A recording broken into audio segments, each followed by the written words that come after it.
All right, guys, this is the training I promised you guys for efficient workouts, aka workout optimization. So, with all goals, you got to define it, and we use the SMART method. So, S is for specific. This is a mission statement for your goal. Things you need to take in consideration are who is considered, or who are you considering to be involved in this? Is that you? Is that a workout partner? Is that your significant other or part of your family? What? Think about what you're trying to accomplish and be detailed about it. So, are we trying to get ready for a race? Are we trying to get your body changed? Are you just trying to lose a little bit of weight and tone up? Are you trying to be more athletic? What are you trying to do? When? Set a time. So a time frame in terms of when you're trying to accomplish this by, and we'll get more into that later on, where if there's a location, identify where the location is that you're going to be doing your exercise, which you're going to want to determine any related obstacles or requirements to determine how realistic your goals are. Something you guys need to understand is when we talk about changing your body, you need to allow and accept short-term discomfort for long-term comfort. I'll let that sink in. Because most people, majority of people, choose the opposite, which is short-term comfort for long-term discomfort. Ask yourself, which one do you guys want to have going forward? And then why? What's the reason for the goal? Is it because you really don't like what you see in the mirror? Is it because you're uncomfortable in and out of your clothes? Is it because you want to run a race? Is it because you need to show up and be around for your kids and be able to help them establish healthy habits so that they can be healthy adults? What is your why? Figure it out. M is for measurable. What metrics will be used to determine if you meet the goal? And by metrics, are we talking you're able to run a certain amount of distance in a certain amount of time? Is it, are you fitting in clothes a little bit differently? Is it you're able to have more energy? Is it you're losing body fat percentage? Once you can figure that out, it makes your goal more tangible since it provides a way for you to measure progress. And then A is for achievable. That focuses on how important a goal is to you and what you can do to make it attainable. And it may require developing new skills and changing attitudes. So the goal is meant to inspire motivation and not discouragement. Think about how to accomplish the goal and if you have the tools or skills needed to do that. If you don't currently possess those tools and skills, consider what it's going to take to attain them. And I'll tell you this, most people, in terms of changing their body for long-term happiness and sustainability, I'll give you that answer right now. You don't have those tools. Because if you did, why are you watching this video? Why do you keep searching? You would have been using those tools to be happy with where you are right now. R is for relevant. Ensure the goal matters to you and that it aligns with other relevant goals. So you need to be able to answer these questions to see if it's relevant. 1, is this worthwhile? Is it going to be worth something to you in the future? Is it going to help you elevate your lifestyle or do the things you want to do? 2, is this the right time? Well, and the thing is with most things in life, there never seems to be a right time. So are you willing to make the time and invest the time to go for this change. And 3 is, can I afford to do this? If you're looking to make a change, well, it sounds like you really can't afford not to do this, because otherwise, is it ever going to leave your mind, the back of your mind, the would have, could have? And then T is for time bound. Set a target date to help make steps toward the goal be a priority. So again, with this, you need to answer some questions. When will you set aside some time to do this? Again, everybody has time. Everybody has the same 168 hours in a week. Some of us use it more efficiently than others. We all make time for what we find is important. The question is, how important is it to you? Will you make the time to accomplish this goal? Next question is, what will I be able to do 3 months from now, 6 months from now, 12 months from now, if I do accomplish this goal? Or better yet, if you don't accomplish this goal, what are you not going to be able to do? And then the last question is, what can I do today? There's always something that can be done today. Quit putting off what can be done today for tomorrow, because we all know tomorrow turns into next week, turns into next month. So quit putting it off. And then resistance training. That's necessary for long-term sustainable change. Most people who are watching this, they're wanting to change their body and drop some excess fat, whether it be for health, whether it be for more energy, whatever it is. The only way to do that is with resistance training. You got to also decide, are you going to do it in the gym, or are you going to do this at home? You have to figure out where you're going to do the work, because you're going to have to do work. And because you need to do resistance training, why? You're always going to hit a wall or a plateau just doing anything with body weight, because the only way you can make that progressive is just investing more time. Because if you do it right, well, your body's going to get lighter, so it's going to be easier. And your body's really efficient at adapting and getting lazy.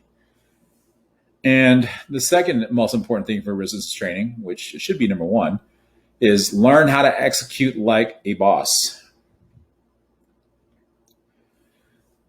So execution of exercise is the determining factor for change.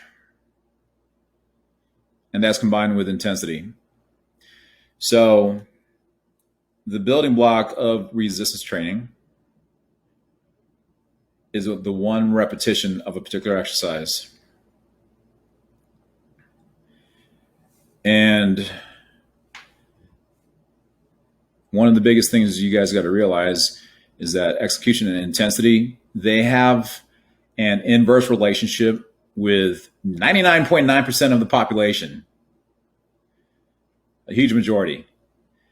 Most people who work out say they train hard, but that's often at the expense of execution. So here's an example of that. So let's pretend you guys are taking a hammer with both hands and you're swinging at a nail, but you're jumping up and down so you can put as much force into it. But you never hit the nail square on the head. Sure, you're going to get tired. Sure, you did a lot of work. Sure, you got sweaty from doing it. But were you successful in driving the nail into the piece of wood? That's where the intensity and execution have an inverse relationship. A lot of people go intense, they go hard, but they totally miss the boat on the results. Another example I like to use talking about execution is former athletes. They are usually more centered around completion over execution. So perfect example is back when I was in a gym and I had a couple of trainers who worked for me who either did play in the NFL or were going to play in the NFL. When I took them through a workout and I made them execute exercises properly, they both tapped out. And this was using no extra weight on the exercises we did. And no, they didn't do 100 repetitions of whatever the exercise was. It was probably less than 10. Because, again, most athletes are just trying to move whatever the weight is just for completion. And that's why, like, when I used to train people, people will ask me how many sets, how many reps. I'm like, it doesn't matter. Because if you can't do 1 rep, 8 reps of crap is 8 reps of crap. 5 sets of crap is crap. It doesn't equal results. And so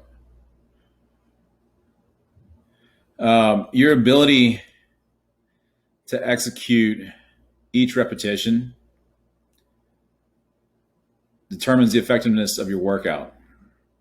So you get a higher percentage of work done whenever you have standardized your execution versus when you go through the motions. So again, that's that analogy. Like when you hit a hammer or a nail square on the head with a hammer, you're making progress. And when you add intensity to that and you continue to hit it square on the head, work is more efficient and you get the job done faster. And so, number 1 of my 6 essentials of exercise execution, which is one of the guides all my clients receive in my Physique Evo 90, which is my paid program, is initiating the exercise with the target muscle. And this is by far the most important thing you can do to optimize resistance training, efficiency, but it's probably the least commonly executed. Because if the muscle you're trying to target is the sole muscle initiating the movement, then you have effectively eliminated inertia or momentum. And this means that the target muscle actually has to do work. It has to work. People just want to move stuff. So if you allow your body to initiate with the muscle it chooses, which is what most people do, it will always attempt to do the least amount of work possible. And that's just what 95% plus of the population love so much.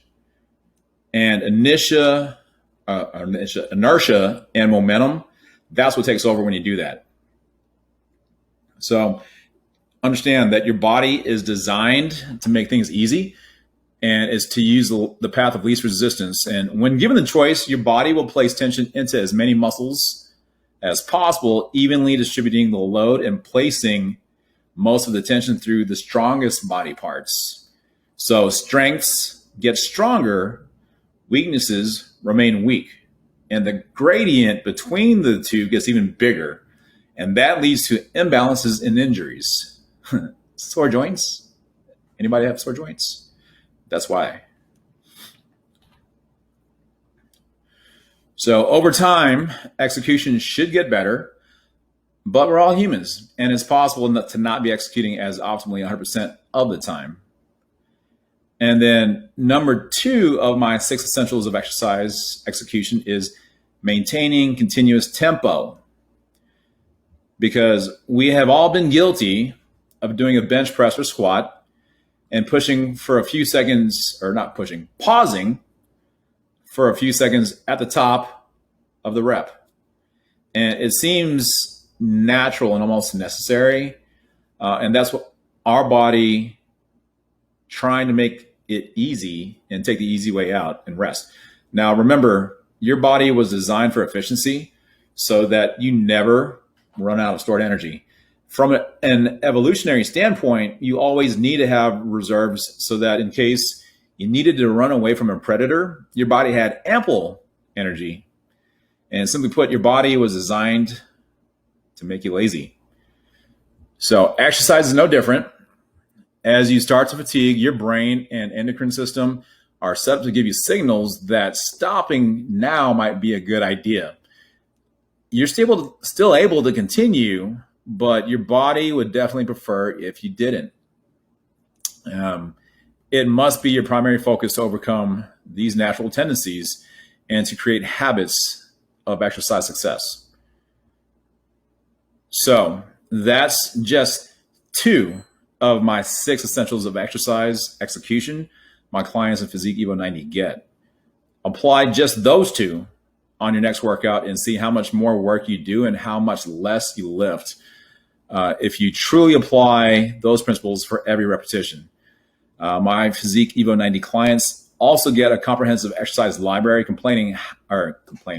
explaining how to set up and apply all those principles to every exercise that are in the program to ensure they maximize workout efficiency so they know they are always moving forward. But once your execution is standardized, we can talk about the other training variables which have direct effect on your intensity. So you have duration. Duration of workouts with optimal execution is 30 to 45 minutes of resistance training. Anybody who tells you you need more doesn't know what they're talking about, because none of their stuff is efficient, period. Especially if nobody's here is trying to be like a professional physique athlete. Most of those guys only train maybe 45 minutes in each training session. So if that's not what you're trying to do, there's really not a reason for you to lift as much or more. That just goes to pointing out that your efficiency is not where it needs to be. Frequency. The minimum frequency of resistance training is 3 times per week. And that's to elicit change. Since, again, like 99% of people have less than optimal execution combined with inadequate intensity, they need more frequent exercise when it's possible. Sets. The number of exercises or sets of exercises, that decreases as execution and efficiency increases. So it's an inverse relationship, because you get more efficient at damaging the muscles over time. And repetitions. That always varies, since there has to be different stimulus to cause adaptation. In general, rep ranges can vary all the way from 4 reps all the way up to 20 plus reps for a set, depending on what phase of resistance training you're training in. And then tempo, which is something that people rarely talk about, is something, well, they don't talk about it, and over 90% of the population doesn't focus on it. And it refers to the speed at which you're moving during a repetition, but also it dictates what part of the movement you're spending more time in, which is another thing that can 10x your efficiency and the difficulty of each exercise.